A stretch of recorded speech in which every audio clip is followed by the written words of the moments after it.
Olá, bem-vindo ao canal Leidos e hoje a gente vai falar sobre a real história de Guthrum, que foi um grande líder dinamarquês, mas primeiro eu tenho que fazer uma pequena recomendação, que é o meu vídeo A Real História de Alfredo, um dos maiores reis da Inglaterra, que é um vídeo muito bacana que eu falo um pouco sobre a história de Alfredo e também falo um pouco sobre Guthrum e também sobre a história da Inglaterra e tal. Então é legal para você ter um panorama maior da história, beleza? Então vamos começar aqui. Então quem foi Guthrum? Guthrum é chamado de Guthrum o Velho. Ele foi um líder dinamarquês do século IX e rei da Anglia Oriental de 879 a 890, que é o ano provável da sua morte. Ele foi um personagem importantíssimo na invasão dinamarquesa à Inglaterra e na formação da Danelaw. Agora você talvez esteja se perguntando o que é Danelaw. Danelaw, como registrado na crônica anglo-saxã, é o nome dado historicamente à parte da Grã-Bretanha na qual as leis dos dinamarqueses, Danes, eram hegemônicas e sobrepujavam as leis dos anglo-saxões. Então, basicamente, é o seguinte: Danelaw era parte da Inglaterra onde as leis dos dinamarqueses eram superiores às leis dos anglo-saxões. Então, lá os dinamarqueses mandavam, entende? Basicamente isso. E também costuma ser usado em contraste com a lei anglo-saxã ou lei Mércia. A parte da Grã-Bretanha que fazia parte do Danelaw corresponde aos atuais norte e leste da Inglaterra. A imagem vai estar aí na tela para você ver onde está o reino de Guthrum, ou melhor, onde era, né, o reino de Guthrum. E o seguinte, tanto na fonte que eu li em inglês como na portuguesa, é dito que não se sabe como Guthrum conseguiu esse papel de destaque nas invasões dinamarquesas.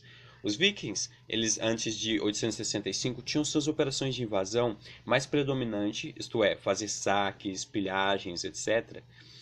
Aí depois de 865, eles vêm com essa ideia de construir assentamentos, ou seja, de conquistar, plantar e ter uma resistência permanente. E acredita-se que a motivação para as tentativas de conquista, para essa mentalidade, né, de desistir de apenas saquear e realmente criar assentamento, a motivação para isso seria a tirania de alguns reis nórdicos. Então, é notável que as regiões da Inglaterra eram mais férteis para se plantar, né, ou se preferir, eram mais amistosas. Aí esses homens do norte lá, talvez por pressão, por tirania dos reis deles, pegam e vê essas terras com mais bons olhos e pensam, é aqui que eu quero realmente viver, plantar e viver com a minha família, né? Então, apesar de não haver relatos sobre como Guthrum teria consolidado uma posição de poder sobre os demais chefes dinamarqueses da época, parece certo que em 874 ele já exercia a condição de rei de fato da Danelaw. E após adquirir diversos territórios ingleses em Mercia e Nortúmbria, ele lançou-se contra Alfredo de Wessex em 576. No ano seguinte, após uma série de vitórias e a captura de Exeter, não sei se eu pronunciei corretamente, na costa sul do reino saxão, ele acabou aceitando os termos de paz apresentados por Alfredo. Contudo, já em janeiro de 878, Guthrum fazia um novo ataque de surpresa, dessa vez próximo à fronteira norte de Wessex, não sei se eu vou pronunciar correto esses nomes, é Champernham, Wiltshire, mas vai estar escrito aí na tela. Então ele sofreu esse ataque de surpresa, né, em Champernham, em Wiltshire, onde o Alfredo, né, estava reunido com a sua corte. É provável que o ataque surpresa tenha se viabilizado pela traição de Wulfero, conde Eordelman de Wiltshire, em comparação com Guthrum. Basicamente é o seguinte, quando o Alfredo ofereceu os termos de paz pela primeira vez com Guthrum, ele acabou dando comida, dinheiro e toda a condição para que Guthrum esperasse por novas forças, para depois ele tentar tomar. Então Guthrum falou, beleza, cara, me dá esse dinheiro aí que eu vou embora e nunca mais volto. Só que ele voltou. E daí ele volta pela segunda vez e ele volta mais uma vez. Então você vai ver que ele faz a trégua com o Alfredo uma vez, aí volta, aí faz a trégua de novo e volta. É tipo desse jeito mesmo. Só que dessa vez a ação foi bem sucedida para os dinamarqueses, né? E o Alfredo ele teve que fugir acompanhado de um punhado de seguidores para os pântanos de Somerset. Dali ele estabeleceria uma resistência saxã, a qual Guthrum não foi capaz de destruir, e ao cabo de alguns meses Alfredo reuniu suas forças remanescentes para próximos a Edington, onde se encontraria com Guthrum. Mesmo o Alfredo tendo, teoricamente, um número menor de homens, talvez por ele estar num pântano onde ele conhecia o terreno, ele acabou tendo vantagem ao Guthrum. Então, como eu disse, eles pegaram e fizeram esse encontro em Edington. E quando ocorreu esse encontro, Guthrum ele controlava virtualmente toda Wessex, restando poucos senhores leais a Alfredo. E o exército dinamarquês era sensivelmente mais numeroso que essas tropas leais, as quais ainda eram formadas em grande medida por camponeses mal armados e pouco treinados. Ainda assim, Guthrum sofreu uma derrota completa frente a Alfredo. Seu exército foi perseguido em fuga, cercado e finalmente rendido, sendo obrigado a aceitar novos termos de paz. Dentre esses termos ficava estabelecido que Guthrum, dentre outros chefes dinamarqueses, deveria converter-se ao cristianismo, aceitando o batismo. O próprio Alfredo foi o padrinho dele nessa ocasião, né? E ele adotou o nome de... O Alfredo sugeriu que ele tomasse o nome de Ethelstan, que foi uma homenagem, né, ao falecido irmão de Alfredo, que eu falo, inclusive, naquele vídeo que eu já sugeri. Os termos de paz entre Alfredo e Guthrum estabeleceram os limites entre a Inglaterra, reduzida a Wessex, e a porção ocidental da Mércia e a Danelaw, Anglia Oriental, Nortúmbria e o restante de Mércia. Em 879, Guthrum foi reconhecido rei sobre a Anglia Oriental, onde permaneceu até sua morte, em 890. Então esse foi meio que o último trato deles, né? Após... Porque assim, eles tiveram muito embate, e às vezes o Guthrum tomava melhor, mas no final quem acabava vencendo foi o Alfredo. Tanto é que no final ele acabou aceitando, falou, beleza, cara.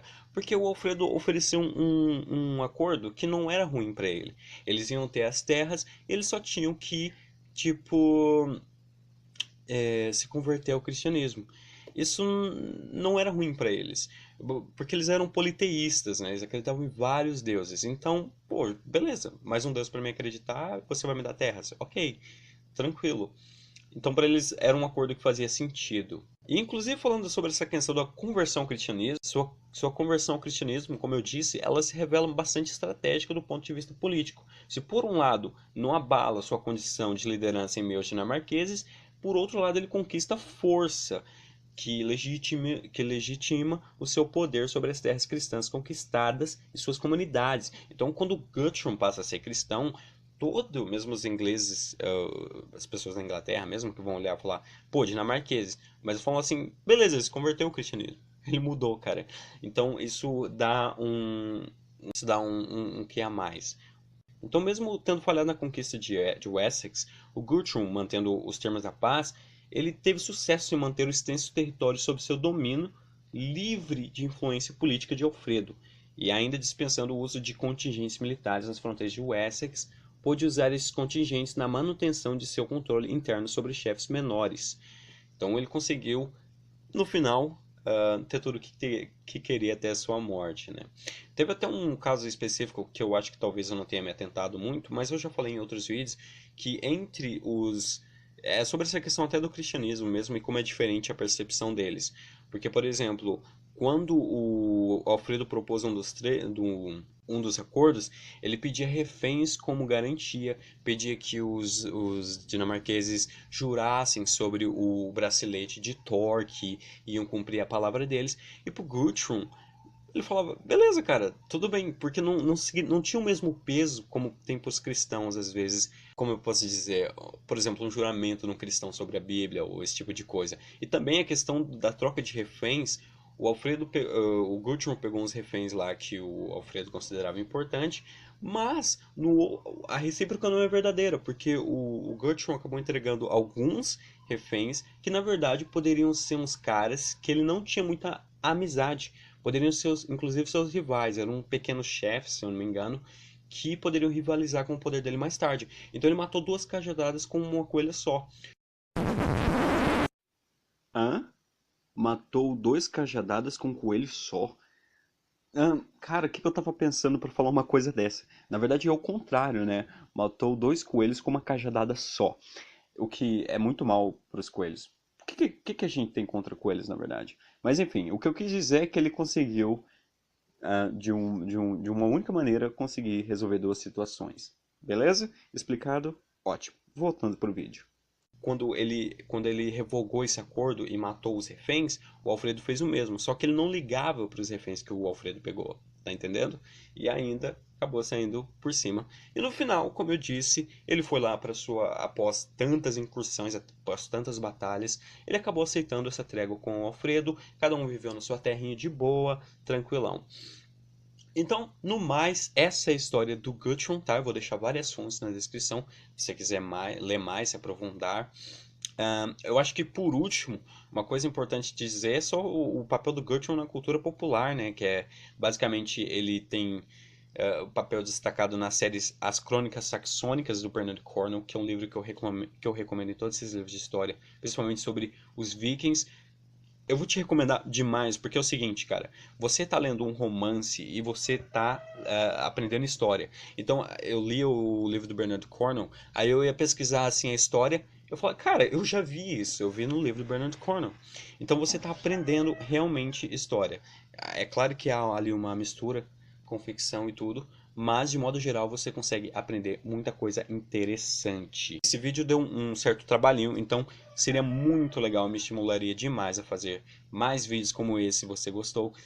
Se você desse like, se você comentasse aí e também criticasse, falasse assim, cara, ok, tá legal, mas faz isso ou aquilo. Críticas construtivas sempre são legais, beleza? Então é isso, até o próximo vídeo, falou-se!